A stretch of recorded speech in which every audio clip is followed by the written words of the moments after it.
Oh. Ang alamat ng bahaghari. Panahon na para simulan ang pagtatanim. Dinalaw ni Bulawan ang kanyang payaw sa gilid ng bundok. Nalungkot si Bulawan. Sira ang mga bato sa gilid ng payaw. Agad nagtrabaho si Bulawan.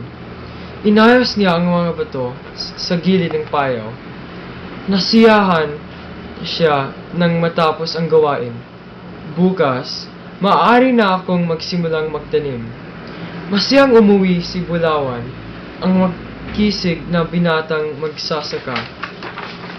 Kinabukasan, handa na si Bulawan para magtanim, pero sira na naman ang mga bato sa gilid ng payaw. Muli, buong araw na inayos ni Bulawan ang mga bato. Palubog na ang araw nang matapos siya. Bukas, pwede na akong magsimulang magtanim. Nasisiyahang sabi ni Bulawan sa sarili. Pero kinabukasan, ganun uli ang nangyari. Sira na naman ang mga bato sa gilid ng payaw. Muli, kinumpuni ni Bulawan ang ayos ng mga bato. Pero hindi siya umuwi agad pagkatapos niyon. Hinintay niyang gumabi at dumilim. Aalamin ko kung sino ang sumisira ang mga bato sa gilid ng payaw. Matagal na naghintay si Bulawan. Gabing-gabi na nakita 3 bituin ang bumagsak sa ibaba ng kanyang pinitak.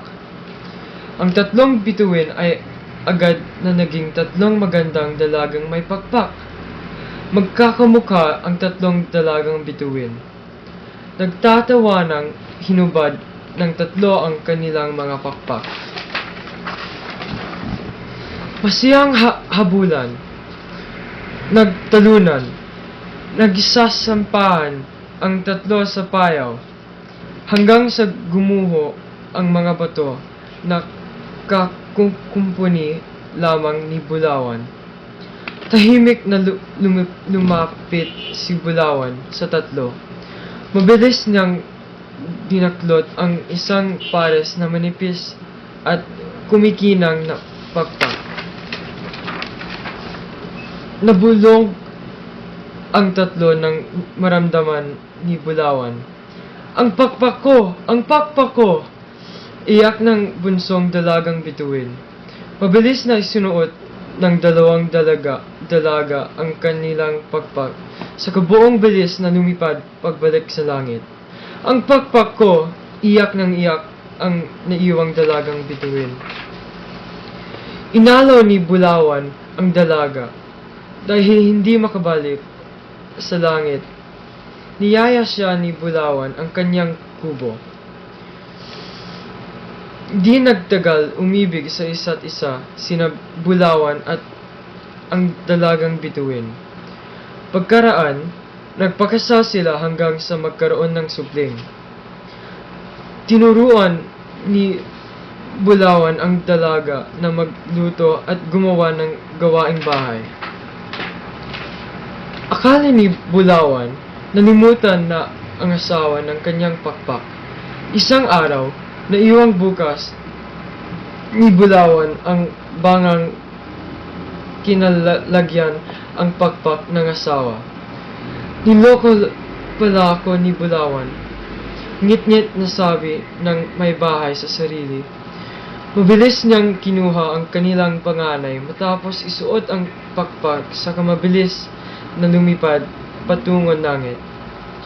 Huli na nang matanaw ni Bulawan ang papataas na asawa at anak. Naawa si Lumawig sa sobrang lungkot ni Bulawan. Nang magpakita ang bathala ng mga igorot kay Bulawan, ikinuwento niya kay Lumawig ang lahat. Tutulungan kita, sabi ni Lumawig kay Bulawan. Kinabukasan, isang lubid na nakabitin sa langit ang nakita si Bulawan. Kahit natatakot, inakyat ni Bulawan ang lubid hanggang makarating sa langit. Walong magkakamukhang babaeng bituin ang sumalubong kay Bulawan. Makakausap lamang niya ang asawa kung maituturo niya kung sino ang kanyang may bahay. Humingi ng tulong si Bulawan kay Lumawig. Isang bubuyong ang huni-huni sa tenga ng isa sa mga babaeng bituin. Natiyak ni Bulawan na iyon ang kanyang asawa. Kaya muling nakita ni Bulawan ang mahal na asawa at anak. Mahal na mahal ni Bulawan ang kanyang asawa at anak. Araw-araw siyang umakyat na nakabiting lubid para makarating sa langit. Kahit mapanaginip, araw-araw niyang inakyat ang lubid para madalaw ang asawa at anak. Sa labis na aawa ni Lumawig kay Bulawan, isang makulay na bahaghari ang nalikha niya para maging daanan ng mabait na ama tungo sa kanyang pinakamamahal na asawa at anak.